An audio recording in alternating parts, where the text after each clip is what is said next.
Dia hanyalah seorang mekanik bengkel yang tangannya selalu kotor oleh oli, namun hatinya lebih bersih dari siapapun. Takdir mempertemukannya dengan seorang wanita yang dipermalukan di depan umum, disiram air kotor oleh preman pasar.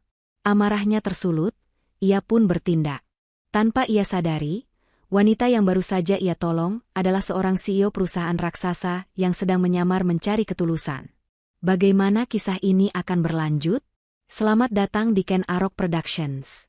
Sebelum kita mulai, kami mohon dukungan kamu dengan menekan tombol suka, bagikan, dan tentu saja, subscribe. Bagi kamu yang sudah subscribe, aku doakan dari hati yang paling dalam. Semoga kamu sekalian selalu diberikan rezeki yang melimpah ruah, kesehatan yang sempurna, keberkahan dalam setiap langkah, dan kebahagiaan yang tiada putusnya. Amin, amin ya robbal alamin. Silakan kamu tulis di kolom komentar, kamu sedang menonton cerita ini dari daerah mana saja? Semoga doa baik kita ini, insya Allah, bisa terkabul atas kehendak Tuhan yang Maha Kuasa. Baik, mari kita mulai ceritanya. Di bawah langit Jakarta yang seringkali abu-abu oleh polusi, di sebuah sudut kawasan Manggarai yang riuh oleh deru kereta api, berdirilah sebuah bengkel kecil. Bengkel itu terjepit di antara toko kelontong dan warung nasi, nyaris tak terlihat. Plang namanya pun sederhana, hanya bertuliskan, Bengkel Jujur. Bengkel itu milik seorang pemuda bernama Juna. Juna bukanlah mekanik biasa. Di usianya yang baru menginjak 25 tahun, ia telah menjadi buah bibir di kalangan pengendara motor di wilayah itu. Bukan karena kecepatannya, tapi karena kelurusan hatinya. Di kota di mana orang seringkali mencari celah untuk mengambil untung lebih, Juna adalah anomali. Ia tidak pernah mematok harga lebih. Tangannya yang kapalan dan selalu hitam oleh oli, bekerja dengan ketelitian yang luar biasa. Jika sebuah suku cadang masih bisa diperbaiki, ia akan memperbaikinya.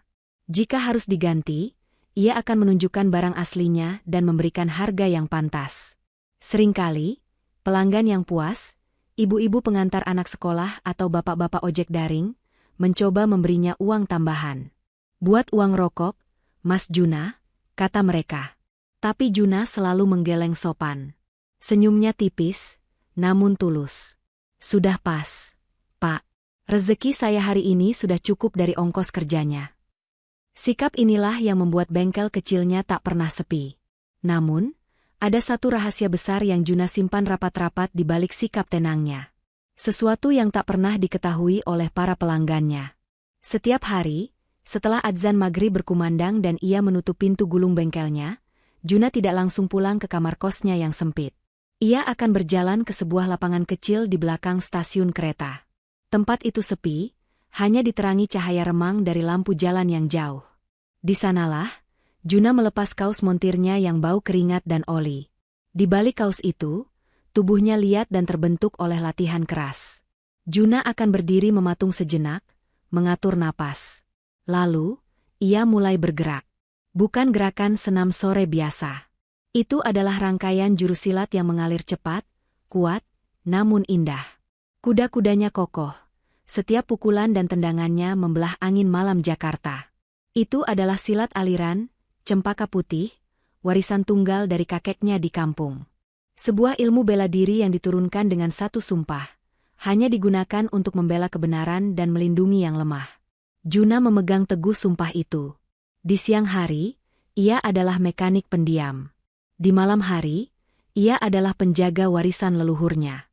Ia menyembunyikan kemampuannya, merasa tak perlu menunjukkannya pada dunia.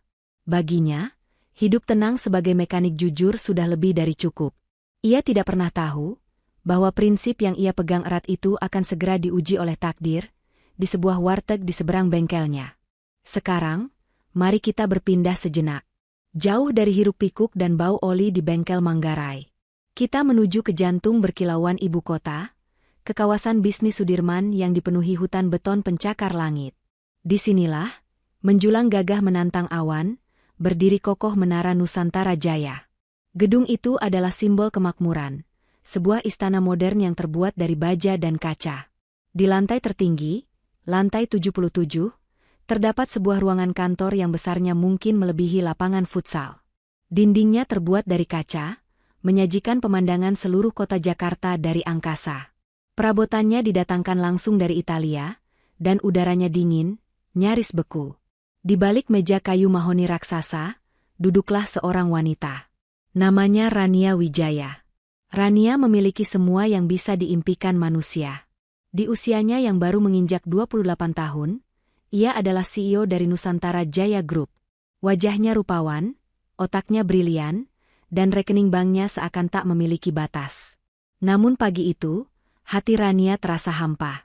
Ia baru saja memimpin rapat dewan direksi. Sebuah rapat yang berjalan seperti biasanya. Rania memaparkan sebuah ide bisnis yang ia sendiri tahu masih banyak kekurangannya. Ide yang ia lempar hanya untuk menguji. Apa yang ia dapatkan? Pujian setinggi langit. Brilian, Bu Rania. Sungguh sebuah terobosan, kata seorang direktur. Luar biasa, tidak terpikirkan oleh kami. Ibu memang visioner, sambut yang lain. Tidak ada satupun yang berani membantah. Tidak ada satupun yang memberikan kritik membangun. Semua orang di ruangan itu tersenyum, mengangguk setuju, berlomba-lomba mencari muka. Rania menatap keluar jendela. Ia melihat lalu lintas di bawah sana yang tampak seperti semut berbaris. Ia merasa seperti hidup di dalam gelembung. Ia dikelilingi oleh para penjilat, oleh orang-orang yang hanya menginginkan uang dan jabatannya. Ia lelah. Ia muak dengan semua kepalsuan ini. Ia rindu akan sesuatu yang asli. Apakah di dunia ini masih ada kejujuran? Apakah masih ada orang yang tulus, yang berani berkata benar, yang tidak memandangnya sebagai mesin uang? Sebuah keputusan gila dan nekat tiba-tiba terbentuk di benaknya. Ia memanggil asisten pribadinya. Santi, katanya tegas. Saya akan mengambil cuti panjang. Mulai besok. Batalkan semua jadwal saya selama sebulan. Asistennya terbelalak. Tapi, Bu, rapat dengan investor dari Jepang lusa. Batalkan, potong Rania. Katakan saya sakit. Katakan apapun. Saya perlu waktu. Malam itu, Rania pulang ke apartemen mewahnya. Ia membuka sebuah lemari yang jarang ia sentuh. Di dalamnya bukan gaun malam atau tas bermerek. Di dalamnya ada pakaian biasa, beberapa kaos oblong, celana jin yang sedikit pudar, dan sebuah tas ransel sederhana. Ia akan melepaskan nama, Wijaya, dari dirinya. Ia akan menjadi Rara, seorang gadis biasa. Ia akan turun ke jalan, berbaur dengan masyarakat, dan mencari satu hal yang tidak bisa ia beli dengan uangnya, ketulusan. Tujuan pertamanya adalah tempat-tempat yang paling jauh dari kemewahannya. Tempat-tempat seperti pasar, stasiun, dan warung-warung kecil.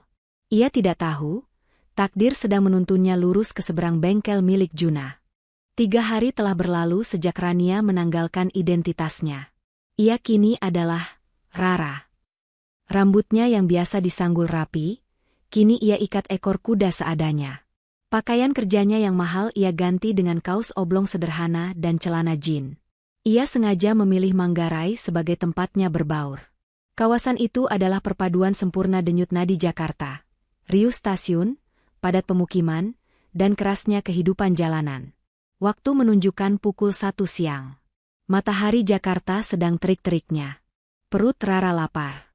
Tepat di seberang, bengkel jujur, milik Juna, ia melihat sebuah warung Tegal yang ramai. Sempurna, pikirnya. Ia pun melangkah masuk. Suasana di dalam warteg itu pengap dan ramai. Aroma tumis kangkung bercampur dengan keringat para kuli bangunan yang sedang makan. Rara, yang kini Rania, sedikit terbatuk menahan asap rokok, namun ia memantapkan hatinya. Ia menunjuk beberapa lauk di etalase kaca. Nasi, tempe orek, dan sedikit sayur buncis. Ia mencari tempat duduk kosong di sudut, mencoba senyaman mungkin. Di meja lain, tak jauh darinya, Juna sedang beristirahat. Ia baru saja selesai menangani motor pelanggan yang mogok parah. Kaosnya basah oleh keringat, dan tangannya masih hitam legam. Ia makan dengan lahap, semangkuk mie ayam panas mengepul di hadapannya. Ia sama sekali tidak memperhatikan Rara. Baginya, ini hanyalah makan siang biasa. Suasana warteg yang riuh tiba-tiba sedikit hening. Pintu warteg terbuka kasar. Masuklah seorang pria. Tubuhnya tinggi besar, lengannya dipenuhi tato, dan ia hanya mengenakan kaos singlet hitam yang ketat. Wajahnya angkuh. Dialah Jeffrey, preman yang menguasai area parkir dan keamanan di blok tersebut. Ibu pemilik warteg tampak sedikit tegang melihat kedatangannya. Mata Jeffrey berkeliling, mencari mangsa. Dan matanya berhenti tepat pada Rara. Jeffrey melihat Rara. Gadis itu cantik, tapi berpakaian sederhana. Namun, ada aura berbeda yang tak bisa ia jelaskan. Yang jelas, dia adalah wajah baru. Dan Jeffrey paling suka mengganggu wajah baru. Dengan langkah angkuh, Jeffrey menghampiri meja Rara. "Wah, ada bidadari baru mampir di warteg ini," katanya, suaranya berat dan penuh nada menggoda. Ia menarik kursi di depan Rara tanpa izin dan duduk. Rara mengangkat wajahnya. Ia kaget, namun ia sudah bersumpah untuk tidak menunjukkan rasa takut. "Sendirian aja, Neng? Mau abang temani?" Rara menatap Jeffrey dengan tenang. "Maaf, Bang. Aku sedang makan," jawabnya sopan, namun tegas. Ia kembali menunduk, mencoba melanjutkan makannya. Penolakan halus itu justru menyulut ego Jeffrey. Dia merasa diremehkan di wilayah kekuasaannya sendiri. "Waduh, sombong sekali," Jeffrey tertawa mengejek. "Di sini, belum ada yang berani menolak kalau aku ajak bicara. Kenalan dulu kita." Jeffrey mengulurkan tangannya yang kasar, mencoba meraih dagu Rara. Rara dengan cepat menepis tangan itu. "Tolong, Bang. Aku tidak mau diganggu." Tepisan tangan Rara itu bagaikan bensin yang disiram ke api. Wajah Jeffrey langsung mengeras. Tawanya yang mengejek tadi hilang seketika, digantikan oleh rahang yang mengatuk marah. Beraninya seorang gadis, yang terlihat seperti orang biasa, menolaknya di depan umum? Di wilayah kekuasaannya? Seluruh warteg kini terdiam. Suara sendok dan garpu yang beradu dengan piring mendadak berhenti. Asap rokok dari mulut para kuli bangunan seolah menggantung beku di udara. Mereka semua tahu siapa Jeffrey. Mereka tahu apa yang akan terjadi jika singa di area itu merasa terhina. Ibu pemilik warteg, dari balik etalase kaca, tampak pucat. Ia ingin sekali melerai, namun ia juga takut warungnya akan menjadi sasaran amuk Jeffrey. "Oh," desis Jeffrey, suaranya kini rendah dan berbahaya. "Jadi main fisik, ya? Sombong sekali kamu." Rara balas menatap, mencoba mengumpulkan sisa keberaniannya. Ia terbiasa menghadapi direktur-direktur licik di ruang rapat, tapi ini berbeda. Ini adalah ancaman nyata. "Aku hanya ingin makan dengan tenang." "Tenang?" Jeffrey tertawa sinis. Ia berdiri dari kursinya. "Kamu pikir ini restoran mewah? Di sini, kalau mau tenang, kamu harus punya sopan santun sama penguasa wilayah." Jeffrey melihat sekeliling, matanya mencari-cari sesuatu untuk melampiaskan kekesalannya, untuk memberi pelajaran pada gadis angkuh ini. Matanya tertuju pada sebuah ember di dekat pintu dapur. Ember itu berisi air keruh berwarna coklat kehitaman. Itu adalah air sisa pel lantai, kotor dan berbau tidak sedap. Sebuah ide keji terlintas di benaknya. Ia berjalan santai, mengambil ember itu. Para pengunjung lain menahan napas. Juna, di mejanya, berhenti mengunyah. Sumpitnya tertahan di udara. Ia memperhatikan dengan saksama. Jeffrey kembali ke meja Rara, mengangkat ember itu tinggi-tinggi. "Kamu bilang kamu tidak mau diganggu?" ejek Jeffrey. "Kamu merasa paling cantik di sini? Kamu merasa paling bersih?" Rara mulai gemetar. Ia tidak menyangka situasinya akan menjadi seburuk ini. "Orang sombong seperti kamu," lanjut Jeffrey, "perlu didinginkan sedikit kepalanya." Dan tanpa ampun, Jeffrey menumpahkan seluruh isi ember itu tepat ke atas kepala Rara. Air kotor itu mengguyur Rara. Dari ujung rambut hingga ke kakinya. Kaos oblong sederhananya langsung basah kuyup, menempel di badan, memperlihatkan lekuk tubuhnya. Bau pesing dari air pel itu menusuk hidungnya. Nasi di piringnya kini tergenang air comberan. Rania Wijaya, sang CEO miliarder, kini terduduk diam, basah kuyup oleh air kotor, di tengah warteg yang pengap. Hina. Itulah satu kata yang ia rasakan. Matanya memanas, air mata malu mulai menggenang, bercampur dengan air kotor yang menetes dari rambutnya. Jeffrey tertawa terbahak-bahak. "Hahaha. Lihat, biar dingin sedikit kepalamu itu, sombong. Seluruh warteg diam 1000 bahasa. Tidak ada yang berani bergerak. Hingga sebuah suara tenang, namun sedingin es, memecah tawa Jeffrey. Bang! Itu suara Juna. Suara Juna terdengar jelas di tengah keheningan yang canggung itu. Semua mata kini beralih padanya. Jeffrey, yang masih menyeringai puas, menolehkan kepalanya perlahan. Ia melihat Juna. Seorang anak muda kurus, masih memegang sumpit, dengan kaus kotor oli. Juna meletakkan sumpitnya di atas mangkuk. Ia lalu meletakkan mangkuk mie ayamnya yang masih tersisa separuh ke atas meja. Gerakannya sangat perlahan, terkendali, seolah ia tidak ingin ada satu suara pun yang mengganggu momen itu. Ia tidak langsung berdiri. Ia hanya duduk di sana, menatap lurus ke arah Jeffrey. Tatapan matanya telah berubah. Bukan lagi tatapan mekanik yang ramah dan jujur. Mata itu kini setajam mata elang, dingin dan menusuk. Amarah yang selama ini ia pendam di balik sikap tenangnya, kini mulai merayap naik ke permukaan. Bang!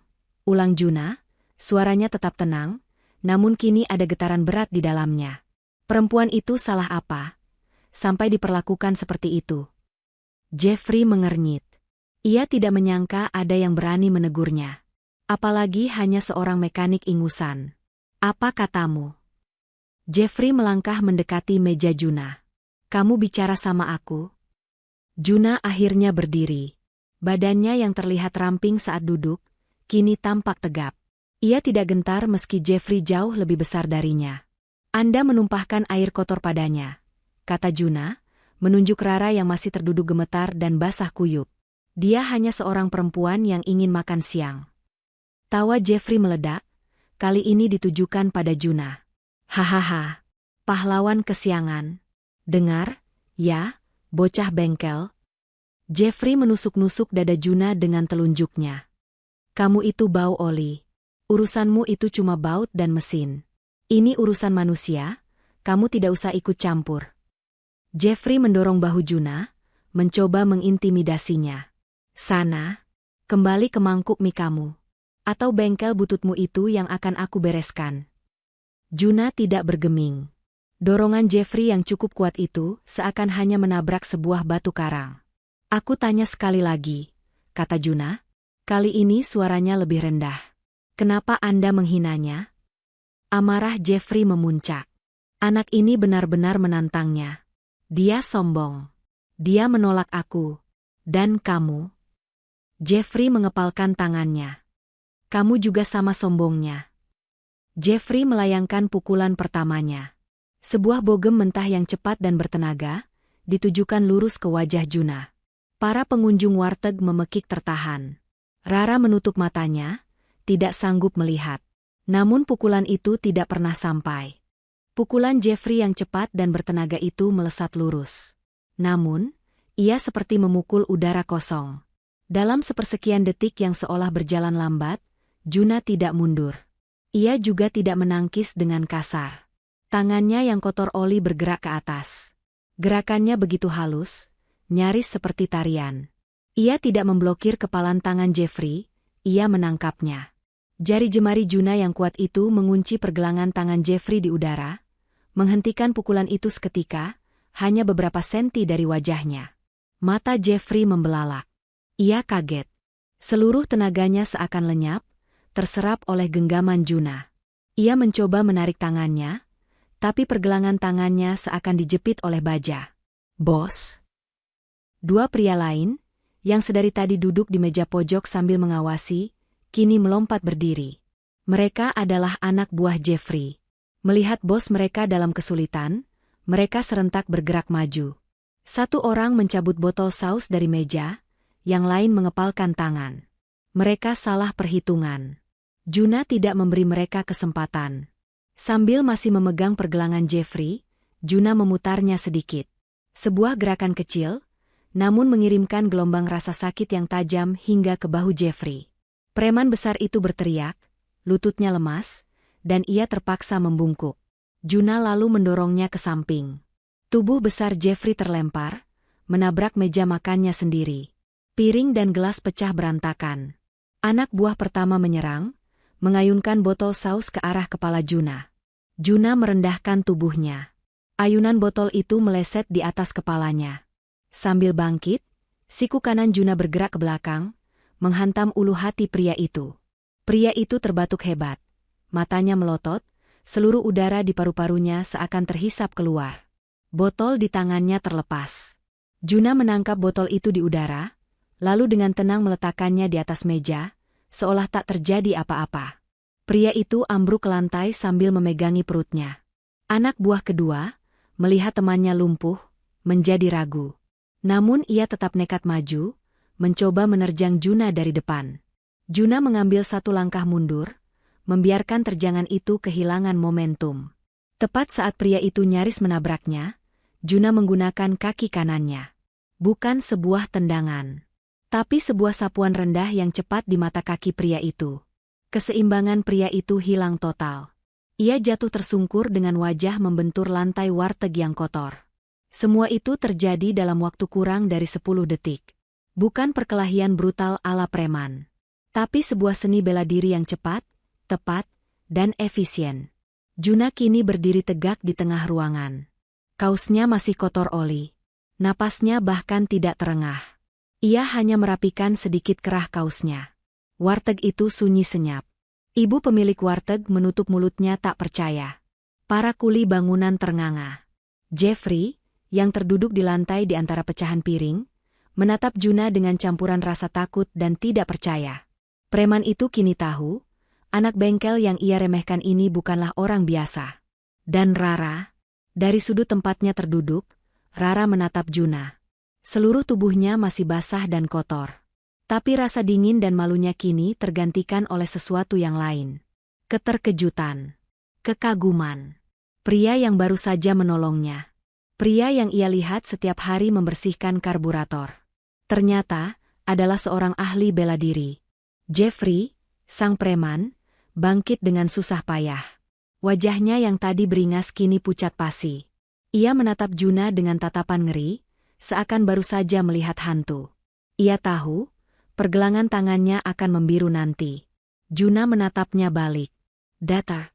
Pergi. Hanya satu kata itu. Tapi bobotnya lebih berat dari 1000 ancaman. Tanpa banyak bicara lagi, Jeffrey buru-buru membantu dua anak buahnya yang masih mengerang di lantai. Mereka bertiga terhuyung-huyung keluar dari warteg, lari tunggang langgang, menghilang di keramaian Manggarai. Warteg itu kembali hening. Tapi keheningan kali ini berbeda. Semua orang di dalam, dari para kuli bangunan hingga ibu pemilik warteg, menatap Juna dengan campuran rasa kagum, hormat, dan sedikit rasa takut. Mereka baru saja menyaksikan anak bengkel pendiam yang setiap hari mereka sapa, melumpuhkan 3 preman besar seorang diri. Amarah di wajah Juna perlahan surut. Napasnya yang tadi tertahan kini ia hembuskan perlahan. Sosok ahli bela diri itu seakan larut, kembali menjadi Juna si mekanik. Ia mengedarkan pandangannya ke sekeliling warteg yang berantakan. Lalu, matanya berhenti pada Rara. Wanita itu masih terduduk di kursinya. Bahunya berguncang pelan. Ia tidak lagi menangis, tapi ia gemetar hebat. Gemetar karena takut, karena malu, dan karena dingin dari air kotor yang masih menetes dari ujung rambutnya. Juna terdiam sejenak. Ia melihat keadaan Rara. Ia melihat bagaimana kausnya yang basah menempel erat di tubuhnya, membuatnya menjadi tontonan. Tanpa berkata apa-apa, Juna berjalan mendekat. Ia melakukan sesuatu yang tidak terduga. Ia melepaskan resleting jaket kerja biru dongkernya. Jaket yang kotor oleh noda oli hitam di sana-sini, dan berbau khas mesin dan keringat. Ia menanggalkan jaket itu. Rara, yang masih menunduk, merasakan sebuah bayangan menutupi mejanya. Ia mengangkat wajahnya yang pucat. Juna berdiri di depannya, menyodorkan jaket itu. "Pakai ini," katanya. Suaranya kembali seperti semula. Tenang dan sedikit canggung. "Biar kamu tidak kedinginan." Mata Rara terpaku pada jaket itu. Kotor. Bau oli. Tapi itu adalah satu-satunya tawaran kehangatan dan perlindungan yang ia terima. Tangannya yang gemetar terulur, menerima jaket itu. Ia segera menyampirkannya ke bahunya, menutupi tubuhnya yang basah. Jaket itu terlalu besar untuknya, tapi terasa sangat hangat. Anehnya, bau oli yang menyengat itu justru terasa menenangkan, menutupi bau air comberan yang menjijikan. Juna tidak menunggu ucapan terima kasih. Ia juga tidak bertanya nama, alamat, atau nomor telepon. Ia tidak memanfaatkan situasi. Ia hanya berbalik, berjalan ke meja kasir tempat ibu warteg masih terpaku. Ia mengeluarkan dompet kulitnya yang sudah usang. "Bu," katanya, sambil mengeluarkan beberapa lembar uang. "Ini, bayar mie ayam aku. Sama makanan dia yang tadi tumpah." Juna memberikan uang yang jelas-jelas berlebih. "Sekalian untuk piring yang pecah." "Maaf, Bu, jadi berantakan." Ibu warteg hanya bisa mengangguk, menerima uang itu dengan tangan gemetar. Juna mengangguk singkat. Ia melirik Rara sekali lagi, singkat saja. Lalu, dengan tangan dimasukkan ke saku celana, Juna melangkah keluar dari warteg. Ia menyeberangi jalan yang ramai, kembali ke bengkel kecilnya, seolah-olah perkelahian dan penyelamatan heroik tadi tidak pernah terjadi. Rara, di mejanya, terdiam. Sendirian di tengah keramaian, memeluk erat jaket mekanik yang berbau oli. Rara, atau lebih tepatnya, Rania Wijaya, terduduk membeku di kursinya selama beberapa menit. Ia tidak tahu berapa lama. Orang-orang di warteg mulai berani bergerak. Ada yang berbisik-bisik sambil melirik ke arahnya, ada yang buru-buru membayar dan pergi, ada pula yang mulai membersihkan piring-piring yang pecah. Tapi Rania tidak mempedulikan mereka semua. Pikirannya bergemuruh, mencoba memproses apa yang baru saja terjadi. Dalam hidupnya sebagai CEO, ia terbiasa memegang kendali. Ia terbiasa menganalisis orang dalam hitungan detik. Direktur yang penjilat, manajer yang ambisius, pesaing yang licik. Tapi pria tadi, Juna, ia adalah sebuah teka-teki yang tidak bisa ia pecahkan. Rania membenamkan wajahnya sejenak ke jaket yang disampirkan di bahunya. Jaket itu berbau oli, keringat, dan entah kenapa, terasa seperti keamanan. Di dunianya, di dunia para miliarder, tidak ada yang namanya pertolongan gratis. Setiap kebaikan adalah investasi. Setiap pujian adalah umpan. Jika seorang pria di lingkarannya menolongnya, ia pasti akan meminta sesuatu. Nomor telepon, kesempatan bisnis, atau sekadar pengakuan di depan orang banyak. Pria tadi, Juna, tidak melakukan satupun dari itu. Ia bertarung bukan untuk pamer. Gerakannya terkendali, efisien, dan tujuannya hanya satu, melumpuhkan ancaman. Ia melakukannya seolah-olah itu adalah sebuah kewajiban yang terpaksa ia lakukan. Lalu, bagian yang paling membuat Rania terkejut. Dia menolongnya, memberinya satu-satunya pelindung yang ia punya, jaketnya, lalu pergi. Dia tidak menunggu ucapan terima kasih. Dia tidak bertanya, "Kamu tidak apa-apa."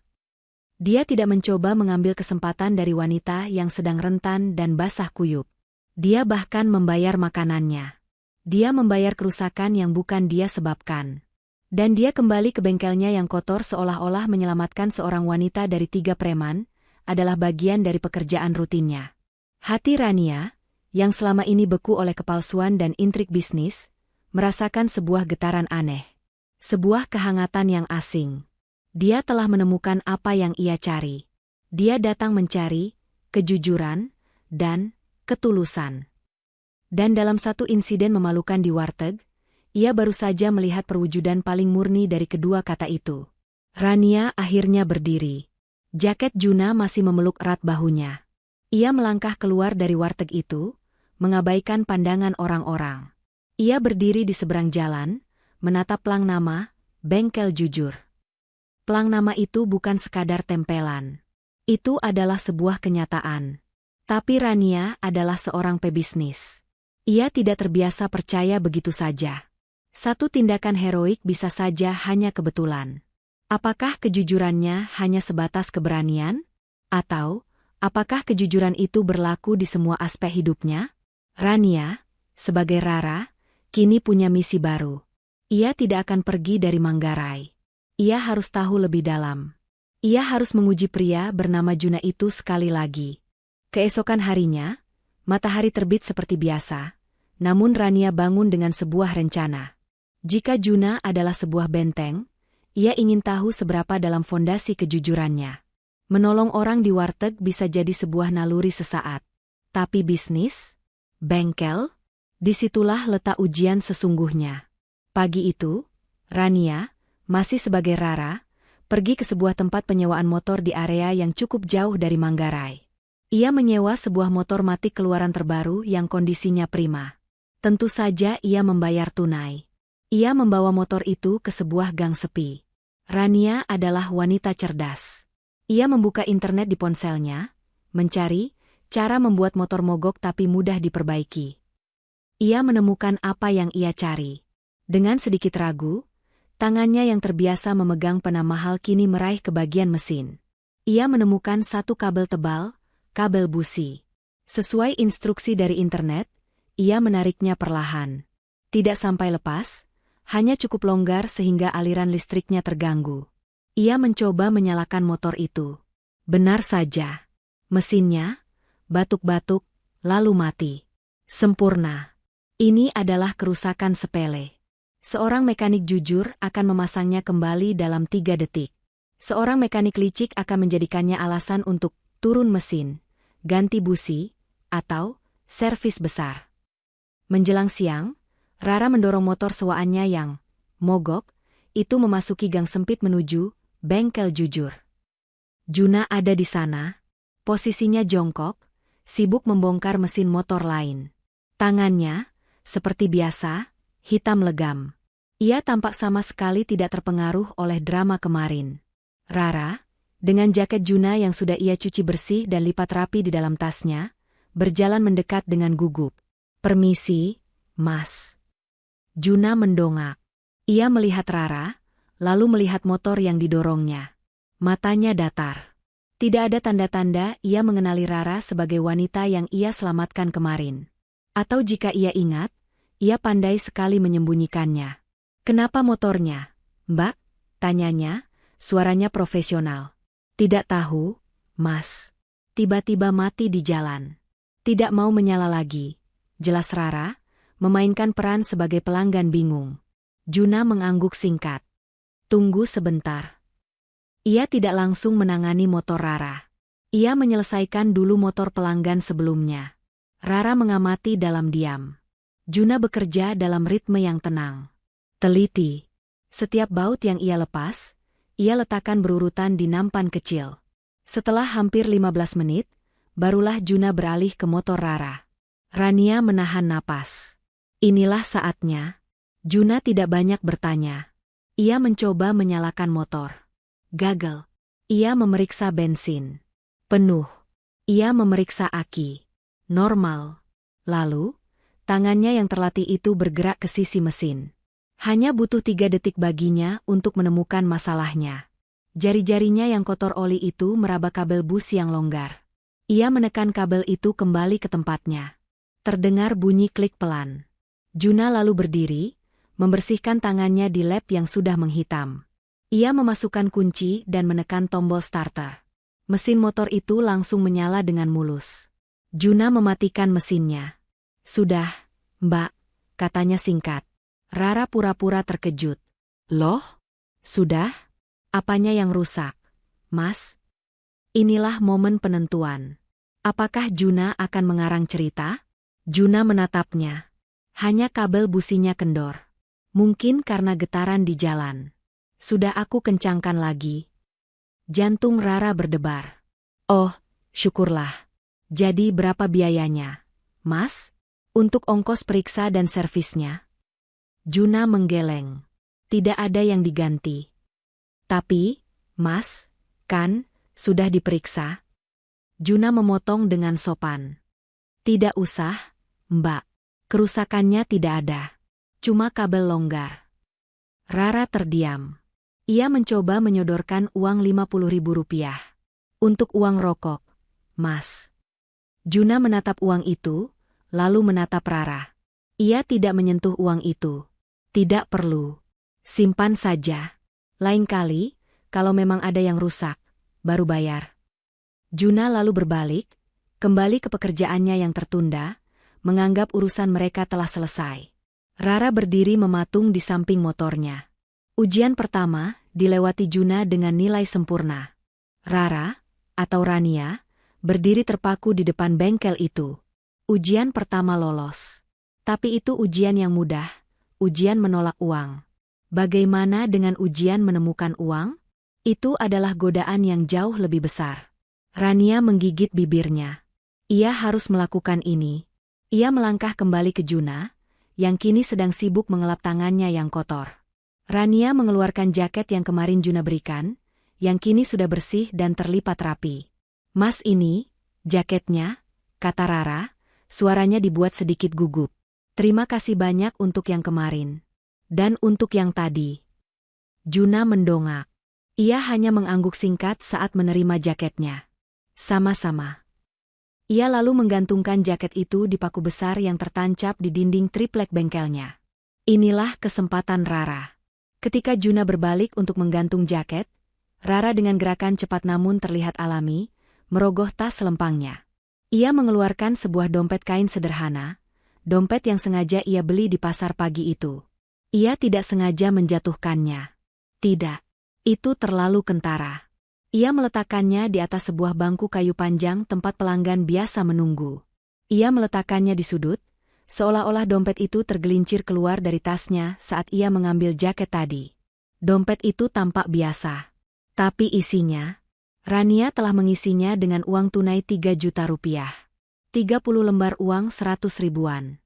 Jumlah yang sangat besar untuk Rara, dan jumlah yang sangat menggiurkan untuk pemilik bengkel kecil. "Baik, Mas.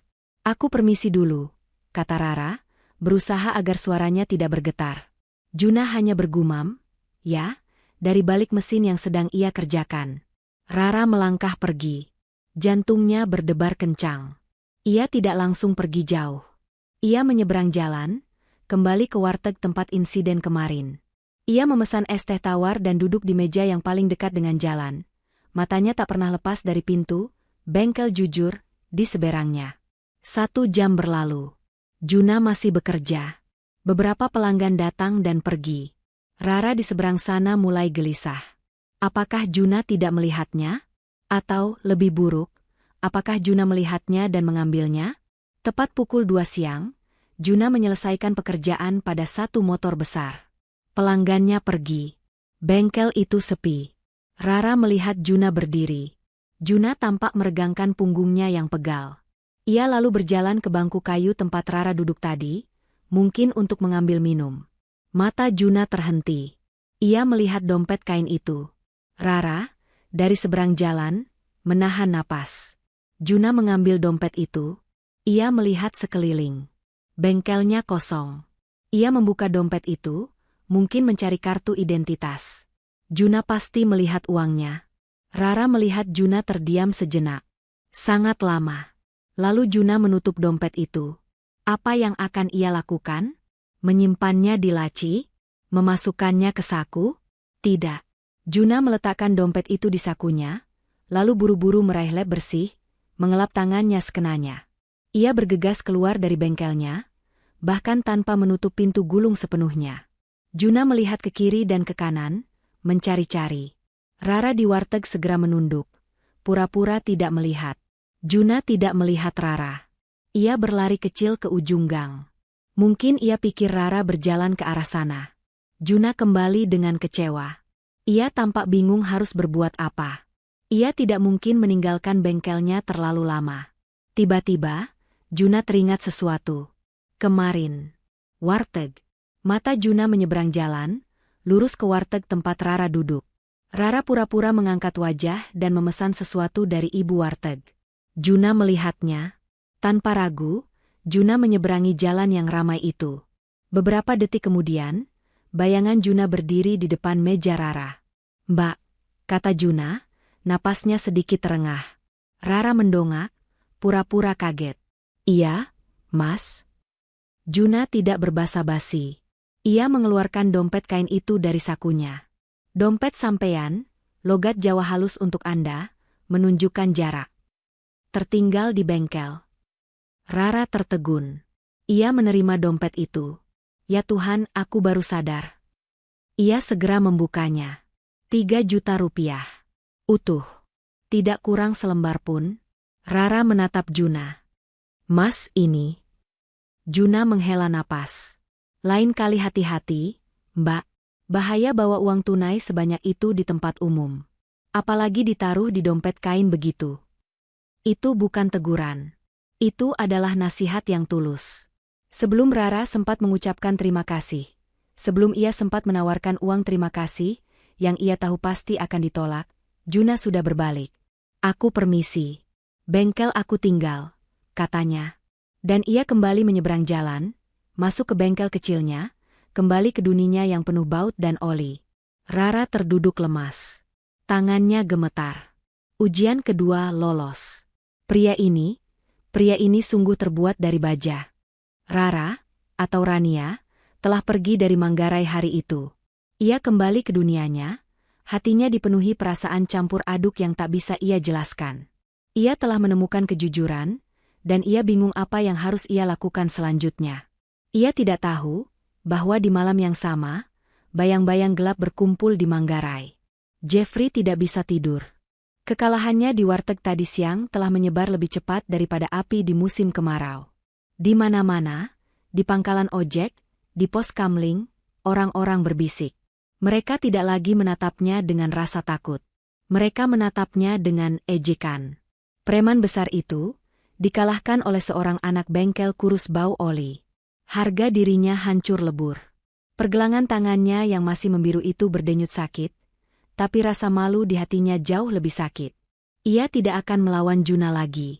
Tidak. Pria itu bukan manusia biasa, ia adalah hantu. Jeffrey mengakuinya.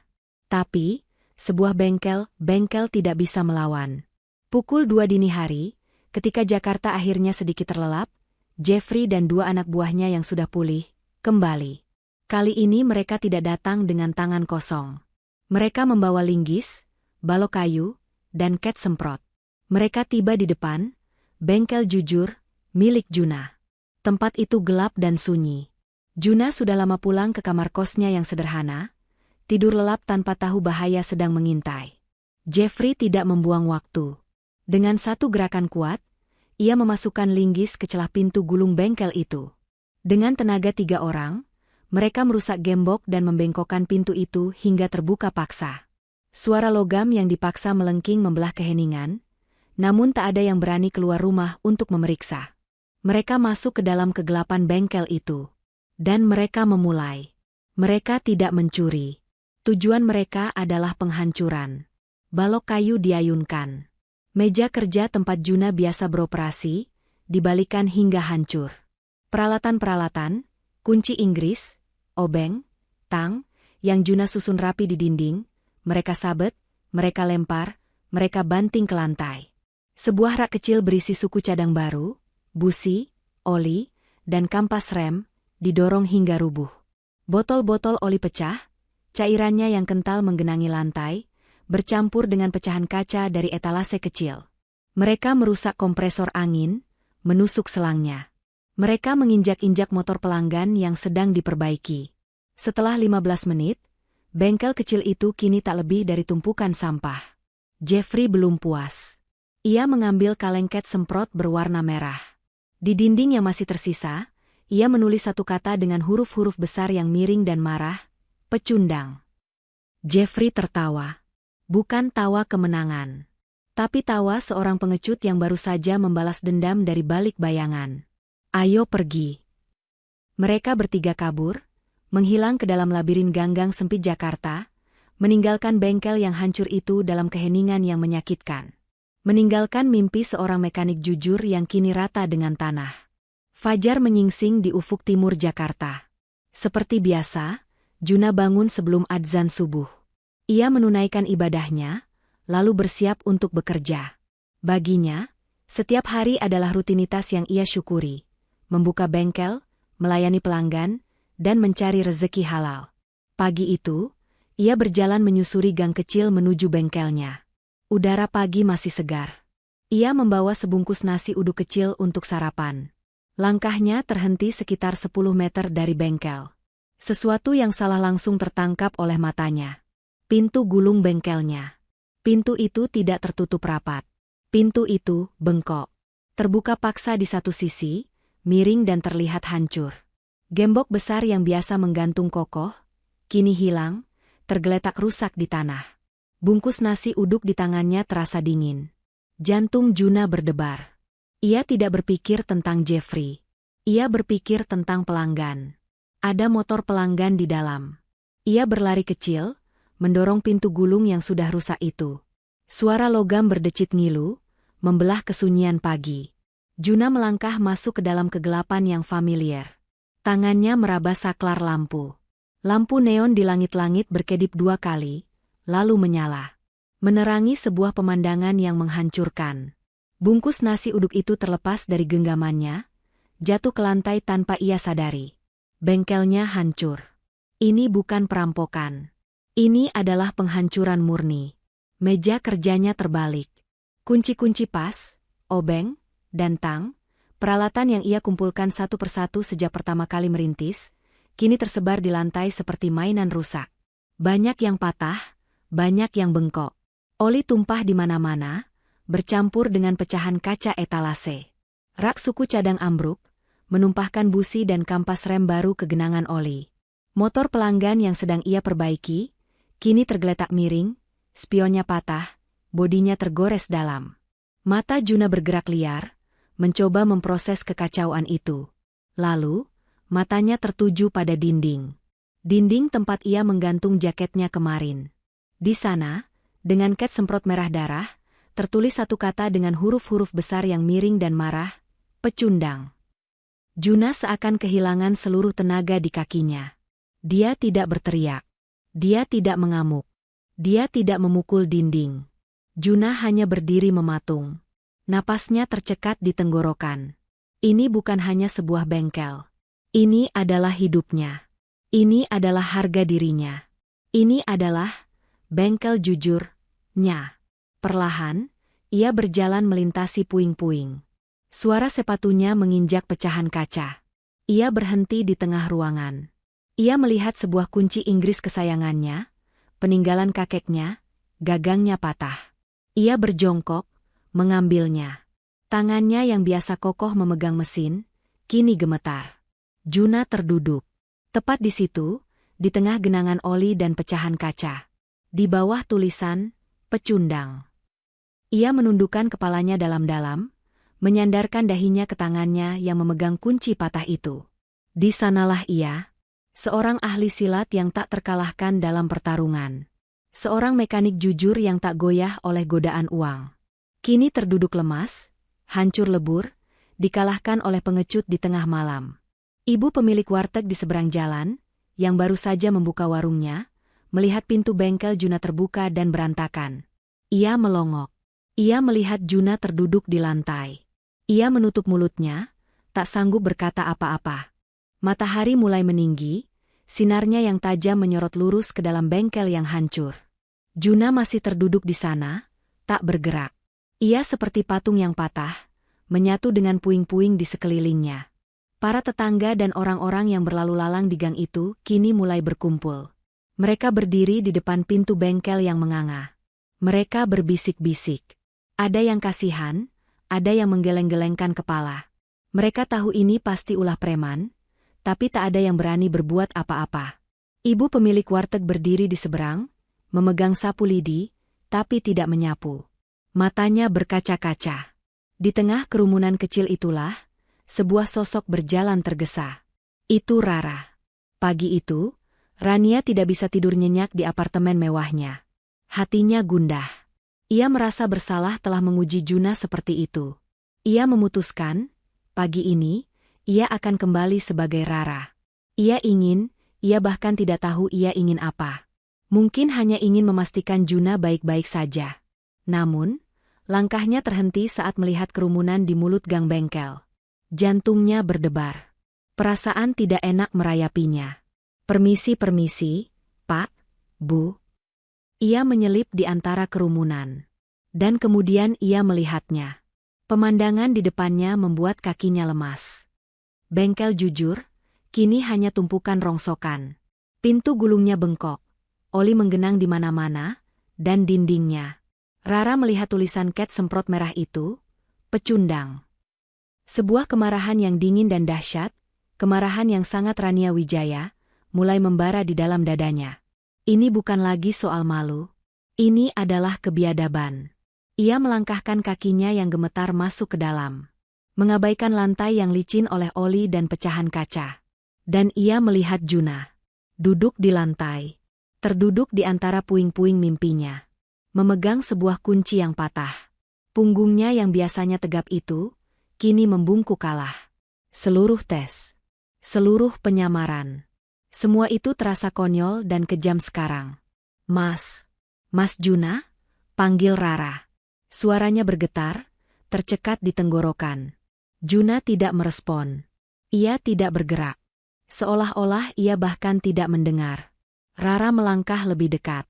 Mas, siapa? Suaranya pecah oleh rasa bersalah dan amarah. Siapa yang melakukan ini pada bengkelmu? Baru saja kalimat itu keluar dari bibirnya. Terdengar sebuah suara mesin mobil yang halus namun berat. Sebuah suara yang sama sekali tidak pantas berada di gang sempit Manggarai. Kerumunan warga di depan bengkel mendadak terbelah, memberi jalan dengan gugup. Sebuah sedan hitam legam, berkilauan, dan luar biasa mewah, merayap pelan memasuki gang. Mobil itu, sebuah Maybach, terlalu besar, terlalu bersih, terlalu megah untuk tempat ini. Mobil itu berhenti tepat di depan pintu bengkel yang hancur. Mesinnya mendengung nyaris tak bersuara. Juna, yang dari tadi tak bergerak, akhirnya mengangkat kepalanya. Matanya yang kosong dan lelah itu menatap mobil asing di depannya dengan bingung. Rara, sebaliknya, mematung. Wajahnya pucat pasi. Ia kenal mobil itu. Itu mobilnya. Sopir pribadinya seharusnya menjemputnya di lobi hotel bintang 51 km dari sini, bukan di sini. Pintu belakang mobil terbuka.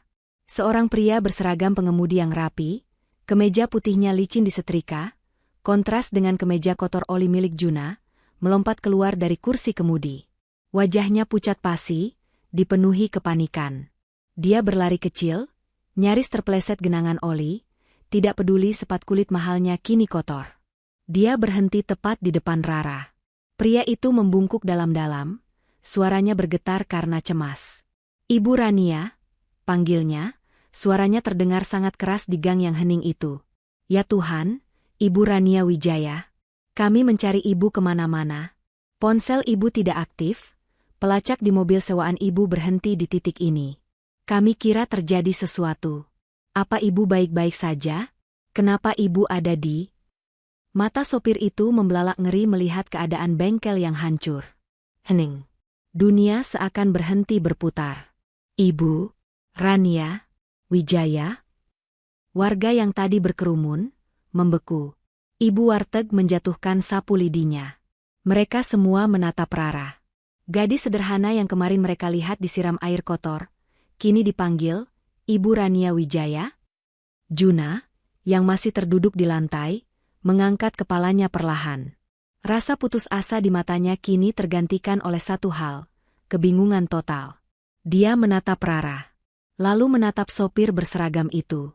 Lalu menatap mobil Maybach yang lebih mahal dari seluruh bangunan di gang itu. Perlahan, kepingan-kepingan aneh itu mulai tersambung di benaknya. Rara, atau Rania, menutup matanya rapat-rapat. Selesai. Penyamarannya berakhir. Berakhir dengan cara paling dramatis dan di saat yang paling buruk. Ketika ia membuka matanya lagi, sosok Rara, yang rapuh dan gugup itu telah lenyap. Dia berdiri tegak. Punggungnya lurus.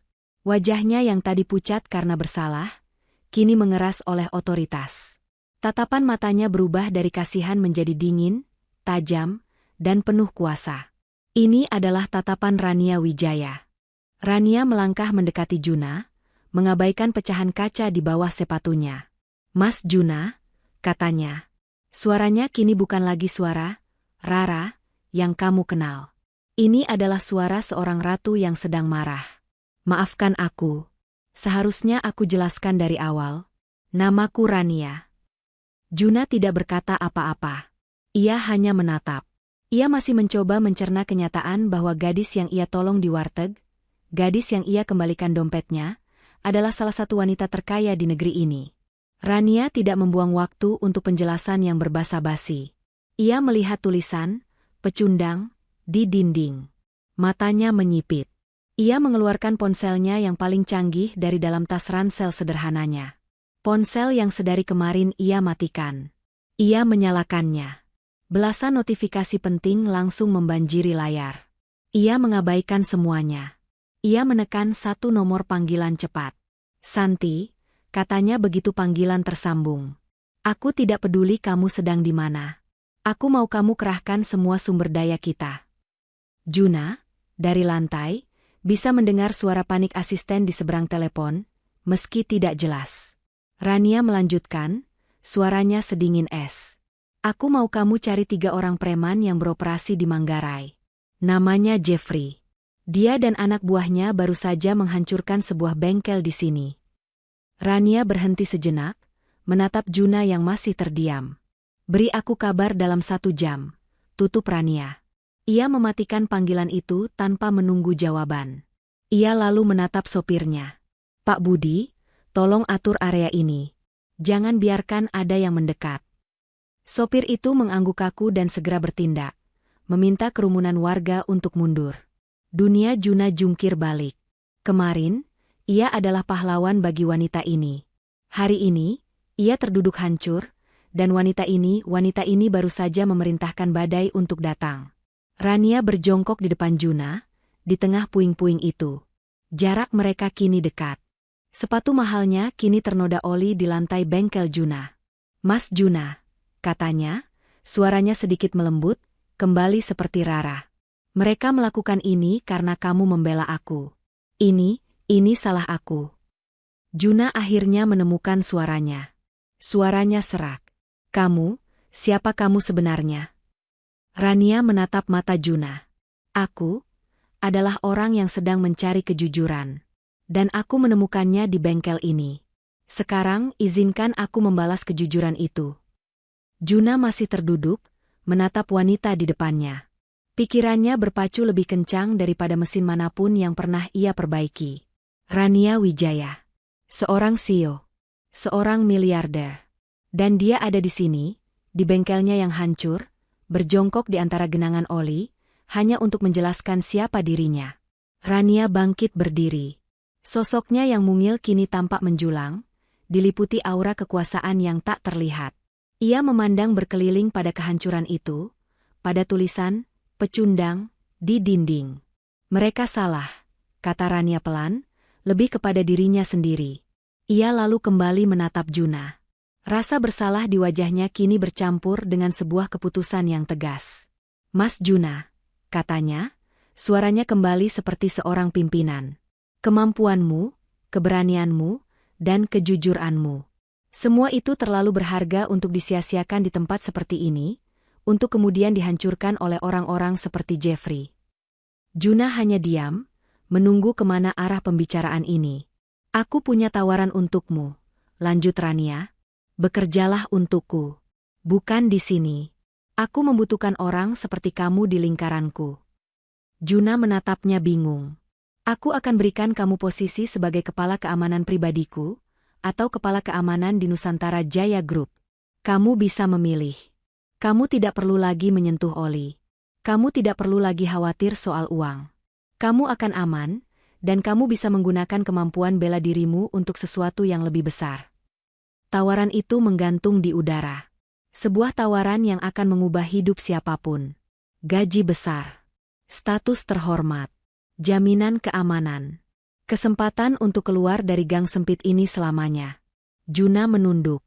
Ia tidak melihat pada Rania yang glamor. Ia tidak melihat pada mobil Maybach yang berkilauan di luar. Ia melihat ke tangannya. Tangan yang kapalan, yang hitam oleh oli yang mendarah daging, yang kulitnya kasar karena memegang kunci pas. Tangan seorang pekerja. Lalu ia melihat pada kunci Inggris warisan kakeknya yang patah di lantai. Perlahan, Juna menggelengkan kepalanya. "Tidak, Mbak Rania," katanya, suaranya pelan namun teguh. Rania tertegun.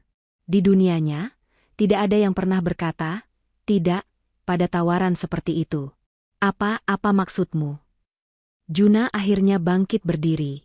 Ia kini berhadapan langsung dengan Rania. Pakaiannya kotor, wajahnya lelah, tapi matanya jernih. Maaf, Mbak. Aku menghargai tawaranmu, kata Juna sopan. Tapi aku bukan petarung. Aku bukan pengawal. Aku seorang mekanik. Ia menyentuh dinding bengkelnya yang hancur. Hatiku di sini. Di antara mesin-mesin ini. Ilmu silatku itu hanya untuk menjaga, bukan untuk pekerjaan. Juna menatap Rania lurus-lurus. Aku tidak bisa meninggalkan ini. Maaf. Rania menatap Juna dalam-dalam. Ia mencari tanda keraguan, tapi tidak ia temukan. Penolakan tulus itu, di tengah kehancurannya sendiri, adalah tamparan terakhir yang menyadarkan Rania. Pria ini tidak bisa dibeli. Bukan dengan uang, bukan dengan jabatan, bukan dengan kemewahan. Tiba-tiba, bibir Rania yang sedari tadi tegang, merekah. Sebuah senyum tulus, hangat, dan penuh kekaguman, muncul di wajahnya. Aku tahu, bisiknya. Aku tahu kamu akan berkata begitu. Rania melangkah mundur, menatap bengkel itu dengan pandangan baru. Bukan sebagai reruntuhan, tapi sebagai kanvas. Kamu benar. Aku salah, kata Rania. Menarik kamu dari sini adalah sebuah kesalahan. Ia merogoh sesuatu dari tas ranselnya. Sebuah dompet kartu yang sangat tipis dan elegan. Ia menarik satu kartu nama berwarna hitam pekat dengan ukiran emas. Ia menyodorkannya pada Juna. Kalau begitu, kata Rania, matanya berbinar. Aku tidak akan menawarkan kamu pekerjaan. Aku akan menawarkan kamu kemitraan. Juna menatap kartu nama itu, bingung. Bengkelmu hancur karena aku, kata Rania. Maka, aku yang akan membangunnya kembali. Tapi tidak seperti ini. Maksudmu? Besok, kata Rania, timku akan datang. Kita akan ratakan tempat ini. Dan kita akan bangun lagi. Bukan bengkel kecil. Tapi, bengkel jujur, terbesar di Jakarta. Dengan peralatan terlengkap. Kamu adalah pemilik dan manajernya. Dan aku. Rania tersenyum. Aku adalah investor pertamamu. 3 bulan berlalu secepat kedipan mata. Di tempat bengkel kecil yang hancur itu, kini berdiri sebuah bangunan baru. Bukan lagi bengkel sempit berdinding triplek. Sekarang, berdiri kokoh, bengkel jujur, Nusantara Jaya Automotive. Sebuah bengkel modern dengan 2 lantai. Pintu gulungnya diganti dengan pintu kaca industrial yang kokoh. Di dalamnya, lantainya bersih mengkilap, dan peralatan-peralatan baru yang berkilauan tertata rapi. Ada 4 lift hidrolik untuk motor, ruang tunggu ber-AC dengan sofa nyaman, dan mesin kopi otomatis. Plang namanya masih sama, bengkel jujur, namun kini dengan desain yang profesional. Juna masih Juna, tangannya masih kotor oleh oli. Tapi kini ia tidak bekerja sendirian. Ia memimpin 6 mekanik muda yang ia latih sendiri dengan standar kejujuran yang sama. Bengkel itu menjadi pusat perhatian, paling ramai di Jakarta, bukan hanya karena modalnya, tapi karena reputasi Juna. Dan Rania, sang investor, punya kebiasaan baru. Setidaknya 3 kali seminggu, biasanya di sore hari, mobil Maybach hitamnya akan merayap pelan, berhenti di depan bengkel itu. Pak Budi, sopirnya, akan membukakan pintu. Rania akan keluar, bukan lagi sebagai Rara, tapi sebagai CEO Rania Wijaya, dengan pakaian kerjanya yang elegan. Ia akan masuk ke bengkel, alasannya selalu sama, inspeksi investasi. Padahal, semua orang tahu, laporan keuangan bengkel itu selalu untung dan rapi. Rania akan berjalan-jalan di area bengkel, Juna akan mengikutinya dengan canggung, membersihkan tangannya yang kotor di lab. Semua lancar, Mas Juna?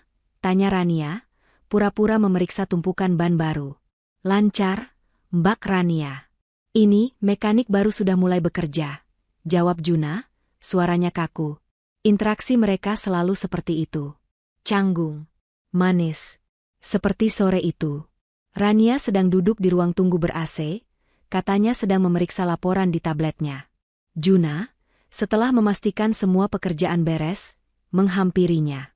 Ia membawa secangkir kopi hangat dari mesin baru mereka. Mbak, ini kopi, kata Juna, menyodorkan cangkir itu. Rania mendongak dari tabletnya, tersenyum. "Oh, terima kasih, Mas Juna." Saat Rania mengulurkan tangan untuk mengambil cangkir itu, jari jemari mereka bersentuhan. Hanya sedetik. Jari Rania yang lentik dan terawat, bertemu dengan jari Juna yang kapalan dan masih menyisakan sedikit noda hitam oli di balik kukunya. Sesuatu yang sederhana, tapi bagi Juna, rasanya seperti ada aliran listrik ribuan volt. Tangannya yang terbiasa memegang mesin bor yang bergetar hebat, yang biasa kokoh mengencangkan baut yang paling keras sekalipun, kini gemetar. Gemetar hebat. Cangkir kopi di tangannya bergetar, nyaris tumpah. Juna buru-buru menarik tangannya. Rania melihat getaran itu. Ia melihat kegugupan di wajah mekanik tangguh itu. Rania tidak tertawa. Sebaliknya, pipinya sedikit memerah. "Hati-hati, Mas," kata Rania pelan, sambil mengambil cangkir itu dengan kedua tangannya. "Maaf, Mbak. Tanganku kotor," kata Juna, menyembunyikan tangannya yang gemetar ke belakang punggungnya. "Tidak apa-apa," bisik Rania. "Kopi buatanmu pasti enak." Keduanya terdiam. Canggung. Di tengah ruang tunggu yang sejuk itu, Juna merasa lebih panas daripada saat ia berada di dekat mesin las.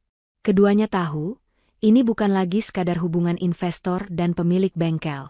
Ada sesuatu yang lain. Sesuatu yang tulus, yang tumbuh di antara bau oli dan aroma kopi mahal. Bengkel Juna semakin ramai.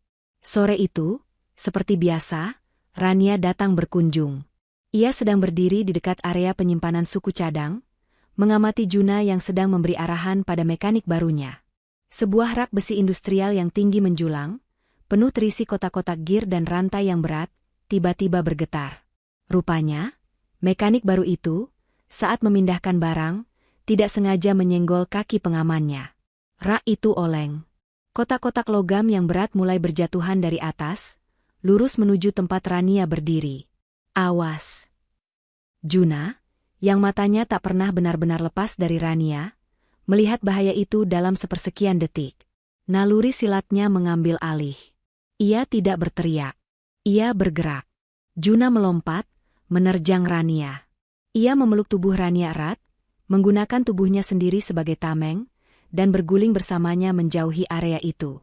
Tepat saat mereka jatuh ke lantai, rak besi itu ambruk dengan suara memekakan telinga. Logam berat menghantam lantai beton, tepat di tempat Rania berdiri sedetik sebelumnya. Debu beterbangan. Para mekanik lain terkejut dan berteriak panik. Hening sejenak. Posisi mereka, Juna berada di atas Rania, melindunginya sepenuhnya. Lengannya melingkar erat di pinggang Rania, wajahnya hanya beberapa senti dari wajah Rania. Keduanya bisa merasakan detak jantung masing-masing yang berdebar gila. Para mekanik berlarian menghampiri. "Mas Juna, Bu Rania, kalian tidak apa-apa?" Juna tidak mendengar mereka. Matanya terkunci pada Rania. Wajahnya pucat pasi, bukan karena takut pada besi yang jatuh, tapi karena membayangkan apa yang bisa terjadi pada wanita di bawahnya. "Jun," bisik Rania, masih syok. Juna buru-buru bangkit dan membantu Rania berdiri. Tangannya gemetar hebat. Jauh lebih hebat daripada saat ia menyajikan kopi. Ia tidak melepaskan Rania. Ia mencengkeram kedua bahu Rania, memeriksanya dari atas ke bawah dengan tatapan panik. Kamu tidak apa-apa? Ada yang sakit? Terluka? Katakan padaku." Suaranya parau, penuh emosi yang tak tertahan. Rania, yang juga terguncang, hanya bisa menggeleng pelan. Aku tidak apa-apa, Jun. Sungguh. Terima kasih." Dorongan rasa lega yang luar biasa, bercampur dengan ketakutan baru saja kehilangan Rania, membuat Juna melupakan segalanya. Ia lupa siapa dirinya. Ia lupa siapa Rania. Ia menarik Rania sedikit lebih dekat. "Jangan," desis Juna, suaranya bergetar. "Jangan pernah membuatku takut seperti itu lagi. Aku tidak tahu apa yang akan aku lakukan kalau kamu sampai terluka. Karena..." Juna berhenti. "Karena aku mencintaimu." Kalimat itu tidak ia ucapkan. Tapi tatapan matanya, cengkeraman tangannya, dan napasnya yang terengah, meneriakkan segalanya. Rania tertegun. Ia mendengar kalimat yang tak terucapkan itu. Tiba-tiba, Juna tersadar. Ia sadar akan apa yang baru saja ia lakukan. Ia sadar ia sedang mencengkeram bahu seorang Rania Wijaya. Ia sadar para mekaniknya sedang menonton dengan bingung. Seketika, Juna melepaskan Rania, seolah tangannya baru saja menyentuh bara api. Ia mundur 2 langkah. Wajahnya yang tadi panik kini berubah pucat karena malu. "Maaf," katanya, suaranya langsung kembali datar dan dingin. Ia tidak berani menatap mata Rania. Ia menunduk, menatap lantai yang kotor. "Maaf, Mbak Rania. Aku kelewatan." "Jun, tidak apa-apa. Kamu baru saja." "Aku lancang," potong Juna, suaranya tajam menahan malu. "Maaf sudah menyentuh Mbak. Aku hanya seorang mekanik. Aku lupa posisiku." Tanpa menunggu jawaban Rania, Juna berbalik badan dengan kaku. "Pastikan area ini bersih," perintahnya pada mekanik lain dengan suara keras, menyembunyikan kegugupannya. Ia berjalan cepat ke ruang kerjanya di belakang, menghilang di balik pintu, meninggalkan Rania yang berdiri mematung di tengah bengkel. Hatinya berdebar tak karuan, bukan lagi karena takut, tapi karena pengakuan cinta yang baru saja ia saksikan. Juna mengurung diri di ruang kerjanya. Ia menyandarkan punggungnya di pintu, jantungnya masih berdebar kencang. Ia malu. Ia merasa bodoh. Beraninya ia, seorang mekanik, menunjukkan perasaan seperti itu pada seorang Rania Wijaya? Ia baru saja menghancurkan satu-satunya hal berharga yang ia miliki, kepercayaan dan rasa hormat Rania. Beberapa menit kemudian, ada yang mengetuk pintu ruangannya. "Pelan. Masuk," kata Juna serak, mengira itu salah satu mekaniknya. Pintu terbuka. Itu Rania. Ia berdiri di ambang pintu, menatap Juna dengan tatapan yang sulit diartikan. Lembut, tapi juga sangat tegas. Ia melangkah masuk dan menutup pintu di belakangnya, menyisakan mereka berdua di ruangan kecil itu. "Jun," panggil Rania pelan. Juna tidak berani menatapnya. Ia sibuk pura-pura membersihkan tangannya di lap kotor. "Mbak Rania, maaf soal tadi. Aku." "Posisi apa?" potong Rania. Juna berhenti. "Apa? Kamu bilang, kamu lupa posisimu. Memangnya, posisimu di mana, Jun?" tanya Rania, melangkah lebih dekat. Juna terdiam. Ia akhirnya menatap Rania. Aku mekanik, Mbak. Dan kamu tahu siapa kamu?" Rania kini berdiri tepat di depannya. Jarak mereka sangat dekat. Ia bisa mencium bau oli yang samar di baju kerja Juna. "Aku tahu siapa aku," kata Rania, suaranya melembut. "Aku Rania, wanita yang kamu tolong di warteg. Wanita yang kamu pinjami jaket bau oli. Wanita yang motornya kamu perbaiki tanpa bayaran. Dan wanita yang dompetnya kamu kembalikan utuh." Rania menghela napas. "Aku menghabiskan hidupku mencari ketulusan, Jun. Aku mencarinya di ruang rapat mewah, di pesta-pesta mahal. Tapi aku tidak menemukannya." Ia mengangkat tangannya, dan melakukan sesuatu yang membuat Juna menahan napas. Rania menyentuh pipi Juna yang sedikit kotor. "Aku menemukannya di sini," bisiknya. "Aku menemukannya di kamu." Mata Juna melebar. "Jadi, jangan pernah lagi bicara soal posisi," lanjut Rania. "Satu-satunya posisi yang penting buatku adalah posisimu di sampingku." Juna tidak bisa berkata-kata. Rania tersenyum. "Kamu bilang kamu mencintaiku dengan matamu tadi. Sekarang aku mau dengar dari mulutmu." Juna menatap wanita di depannya. Wanita terkaya di negeri ini. Yang kini berdiri di ruangan sempitnya, meminta pengakuan cintanya. Semua ketakutannya, semua keraguannya, semua rasa mindernya, luntur seketika. Yang tersisa hanyalah kebenaran. "Aku mencintaimu, Rania," bisik Juna, suaranya bergetar. Rania tersenyum, air mata haru menggenang di pelupuk matanya. "Aku juga mencintaimu, Juna, mekanikku yang jujur." Beberapa bulan kemudian, Jakarta menjadi saksi sebuah pernikahan yang menjadi berita utama di mana-mana. Pernikahan antara Rania Wijaya, sang ratu bisnis, dengan Juna, si mekanik berhati baja. Pernikahan itu tidak diadakan di hotel termewah, atas permintaan Juna. Mereka mengadakannya di sebuah taman yang luas. Sebuah pesta yang menyatukan dua dunia. Di satu sisi, jajaran Direktur Nusantara Jaya Group berdiri kaku dengan setelan jas mahal mereka, minum sampanye, dan berbisik kagum. Di sisi lain, para mekanik, bengkel jujur, tertawa lepas dengan seragam batik terbaik mereka. Ibu pemilik warteg, diundang sebagai tamu kehormatan, sibuk menambah es sirup, menangis haru.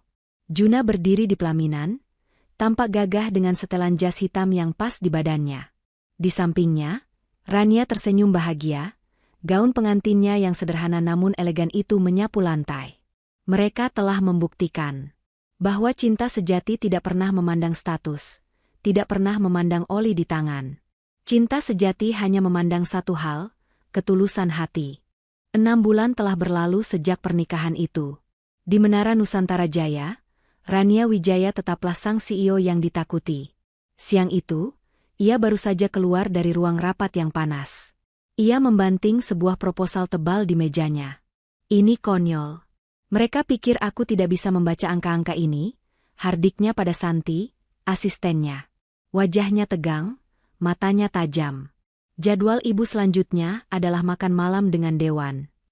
Batalkan, potong Rania. Tapi, Bu. Batalkan semua, kata Rania. Ketegangan di wajahnya tiba-tiba luntur. Ia meraih tas tangannya, dan senyum tipis terukir di bibirnya. Pak Budi suruh siapkan mobil. Aku mau menemui suamiku. Asistennya bingung. Ke bengkel, Bu? Ini baru jam 3 sore. Rania mengangguk. Tentu saja.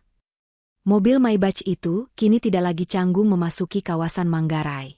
Bengkel jujur, yang kini menjadi markas besar, terlihat ramai. Rania masuk. Para mekanik yang melihatnya kini tidak lagi kaku, mereka tersenyum dan mengangguk hormat. Sore, Bu Rania. Rania mengangguk ramah. Sore. Juna di mana?